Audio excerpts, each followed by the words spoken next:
আসসালামু আলাইকুম রহমতুল্লাহ। বিসমিল্লাহির রহমানির রহিম। আজকের এই ভিডিওটি সত্যিকার অর্থে আমার জন্য খুবই রিস্কি, তবু আমি এটি তৈরি করছি শুধুমাত্র আমার ইমানি দায়িত্ব পালন করার তাগিদে। এবার আসুন, যারা আমাদের জান ও মালের নিরাপত্তার শপথ নিয়ে, শান্তি বজায় রাখার শপথ নিয়ে রাষ্ট্রযন্ত্র ব্যবহার করার ক্ষমতা পেয়েছেন, দায়িত্ব পেয়েছেন, তাদের কিছু সমীকরণ আপনাদের সামনে তুলে ধরার জন্য চেষ্টা করছি। প্রিয় দিনী ভাইয়েরা, আমাদের মাথার ঘাম পায়ে ফেলে অনেকটা অদ্যহারে অনাহারে নিজের পেটের ক্ষুধা নিজের পেটে চেপে ধরে আমাদের এই কষ্ট অর্জিত টাকা দিয়ে যাদের বেতন পরিশোধ করা হয়, এক কথা আমাদের চাকর, আপনাদের চাকর। আপনাদের এই চাকরগুলো আপনাদের কি জানমালের নিরাপত্তা বিধান নিশ্চিত করছেন, নাকি লুণ্ঠন কাজে তাদেরকে নিয়োজিত করছেন? এবার তাহলে আসুন একটু পরীক্ষা করা যাক।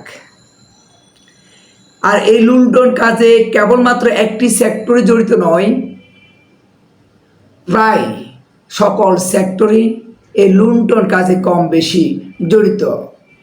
আমি শুধু আজকে একটি সেক্টরের কথা উল্লেখ করব, সেটি হলো বাংলাদেশ পুলিশ ডিপার্টমেন্ট। আর এর মূল্যায়ন শুধুমাত্র আপনারাই করবেন, আপনাদের হাতে ছেড়ে দিলাম। এবার দেখুন, একটু সমীকরণ দিকে চোখ বুলিয়ে আসি।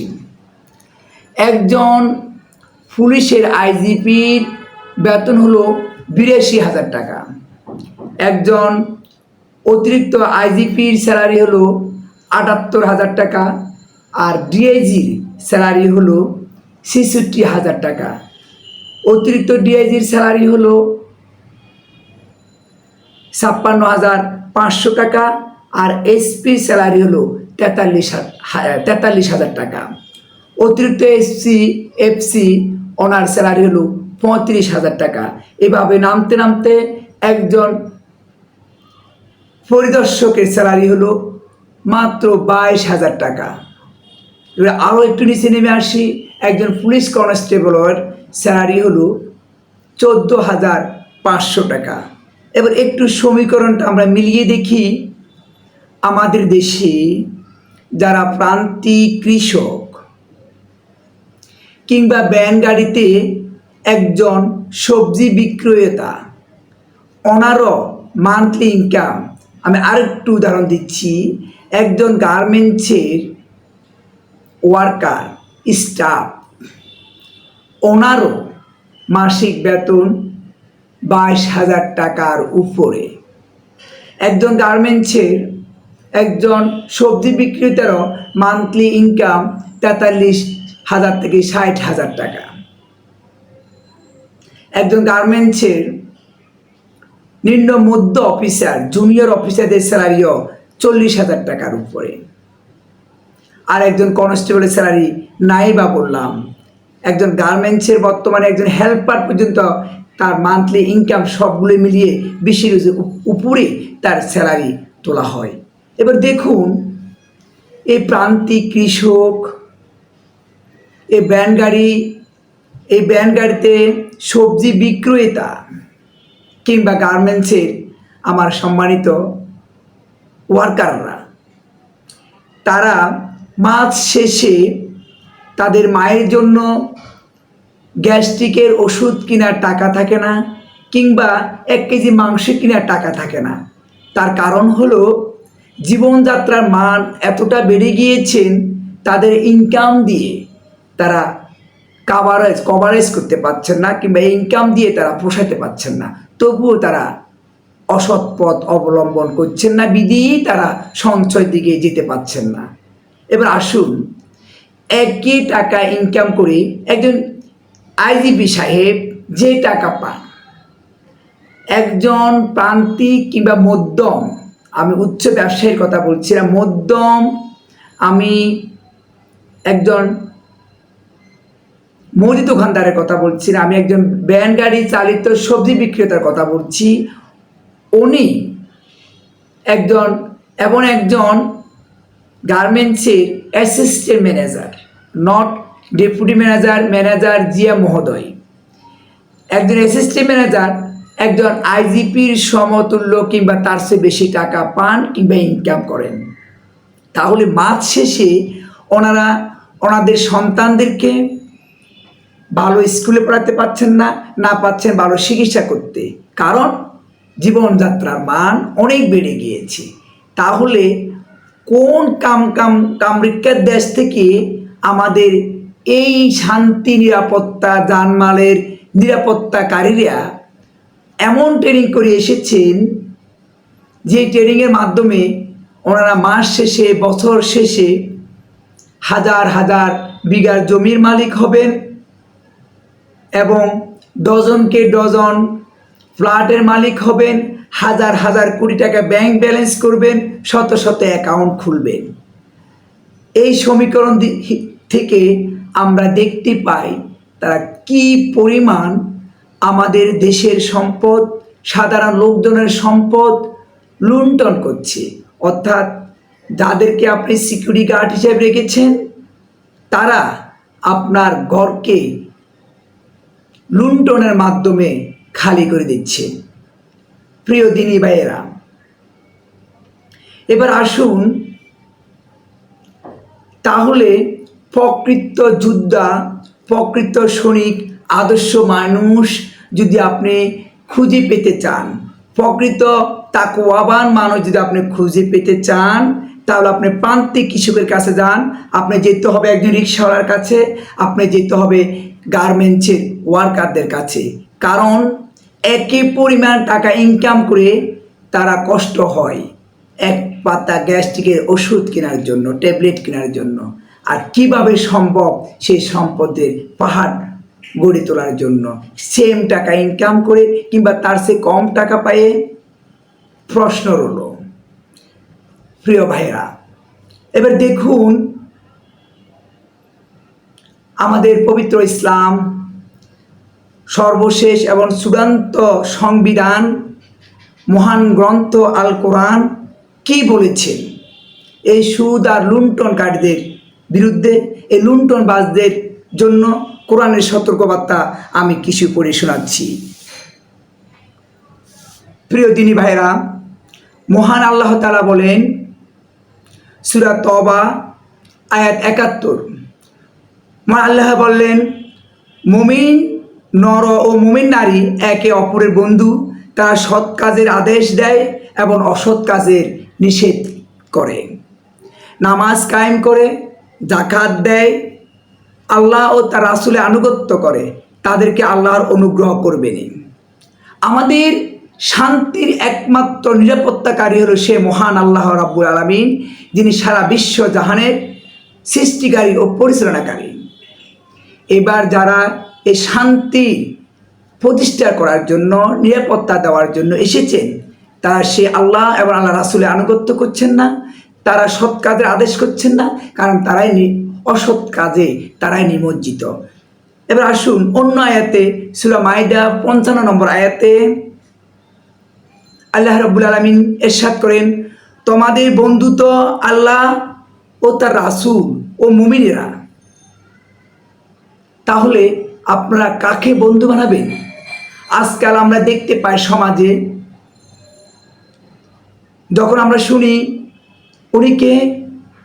উনি তো সবজি বিক্রেতা, উনি তো একজন কৃষক, উনি তো একজন গার্মেন্টসের একজন অফিসার কিংবা একজন ওয়ার্কার, আমরা না কুচকাই। কেন?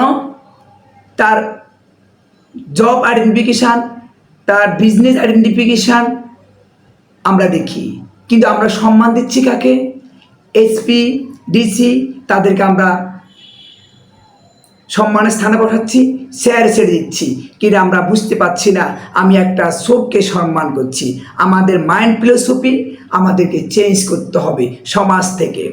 যারা আমাদের এই লুণ্ঠন কাজে জড়িত, তাদেরকে আমরা যদি সমাজে থেকে একটু হলো বয়কট করি, নিন্দা করি, তাহলে তো অন্তত একটু হলো তাদের পানিশমেন্ট পাবে বলে আমরা বিশ্বাস করি। কিন্তু আমাদের সমাজের মাইন্ড ফিলোসফিটাও এখন ঠিক সেরকম হয়ে গিয়েছে। অর্থাৎ আমরা চোরকে, লুণ্ঠনকারীকে, আমরা আত্মসাৎকারীকে, আমরা ঘুষ আর সুদখোরকে আমরা উৎসাহিত করছি, কিংবা মসজিদের সভাপতি বানিয়ে দিচ্ছি। কেন দিচ্ছি? এই ডিআইজি সাহেব, এফসি সাহেব কিংবা এই লুণ্ঠনকারীরা যদি সভাপতি হতে পারে, তাহলে মসজিদের সাদা একটু বাড়বে। আপনি মনে করেন একজন লুণ্ঠন আর একজন জবরদখলকারী ব্যক্তি কাছে গিয়ে আপনি ন্যায় বিচার পাবেন? আমাদের সমাজে এখন তাই হচ্ছে, তাদের কাছে আমরা বিচারে দণ্ডায়িত হচ্ছে। সত্যিকারের যোদ্ধা তারাই যারা নিজের অর্জিত টাকায় বুক ফুলিয়ে চলেন, প্রয়োজনে ডাল আর আলু ভর্তা দিয়ে দিন কাটাবেন। প্রিয় ভাইরা, আমরা সেলিউট জানাই সেই সকল গার্মেন্টসের ওয়ার্কার ভাই বোনদেরকে, আমরা সেলিউট জানাই সেই প্রান্তিক কৃষককে, আমি সেলিউট জানাই সেই ব্যানগাড়ি চালিত সবজি বিক্রেতাকে, কারণ তারাই হলো প্রকৃত যোদ্ধা আর প্রকৃত বিচারক হওয়া কথা। প্রিয় দিনী ভাইরা, এবার আসুন ঘুষ সম্পর্কে ইসলাম কি বললেন। ঘুষ গ্রহণে রয়েছে মারাত্মক পরিণতি। আমরা ইতিমধ্যে তার সাক্ষাৎ পেয়েছি। আমরা ইদানিং একজন পুলিশের আইজিপির কথা শুনতে পাচ্ছি, যেটা সত্য। আপনারা নিজেরাই প্রমাণ করবেন এই খাতগুলো দিয়ে। আল্লাহ পাক বললেন সূরা মাইদা 72 নম্বর আয়াতে, আল্লাহ বলেন, আল্লাহ তাআলা বললেন, তাদের অনেকেই তুমি দেখবে পাপে, সীমা লঙ্ঘনে ও অবৈধ বক্ষণে তৎপর। তারা যা করেন নিশ্চয় তা নিকৃষ্ট। ঠিক একইভাবে সূরা বাকারা আয়াত 188-তে আল্লাহ পাক বলেন, তোমরা নিজেদের মধ্যে একে অন্যের সম্পদ অন্যায়ভাবে গ্রাস করো না, এবং মানুষের ধন সম্পত্তির কিছু অংশ জেনে বুঝে অন্যায়ভাবে গ্রাস করার উদ্দেশ্যে বিচারককে উৎকোষ প্রদান করিবে না। দেখুন, কোরআন কোরআন সর্বশেষ এবং চূড়ান্ত সংবিধান তারা ভুলুণ্ঠিত করছেন, অমান্য করছেন, অর্থাৎ তারা বিবেক শূন্য। প্রিয় দিনী ভাইয়েরা,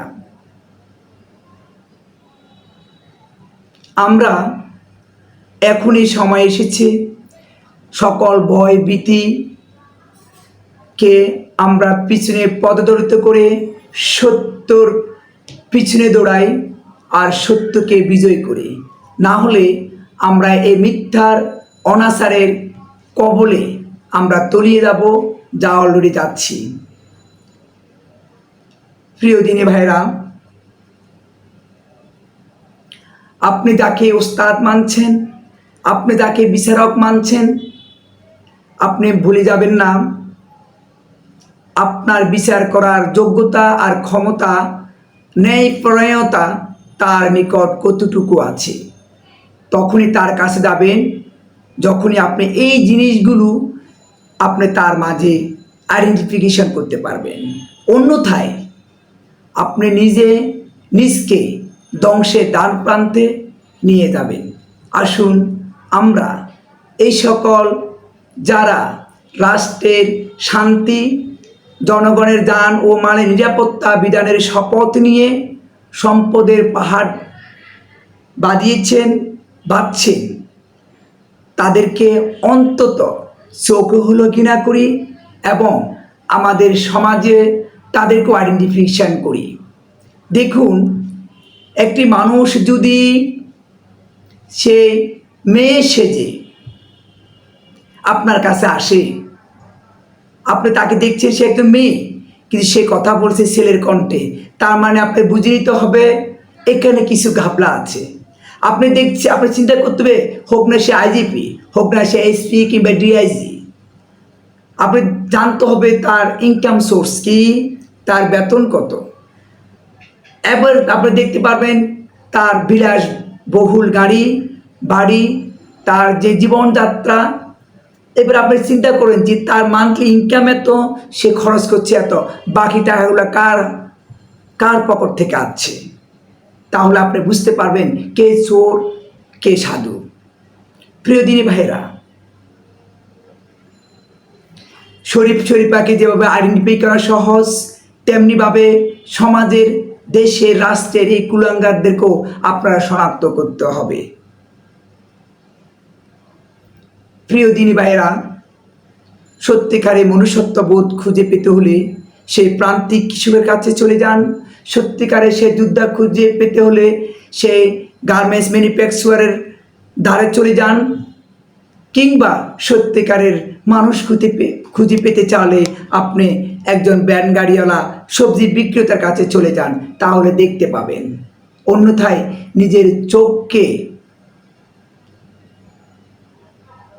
এক সময় প্রশ্নবিদ্ধ করে ফেলবেন মহান রব্বুল আলামিনের নিকট। আসসালামু আলাইকুম ওয়া রাহমাতুল্লাহি ওয়া বারাকাতুহু।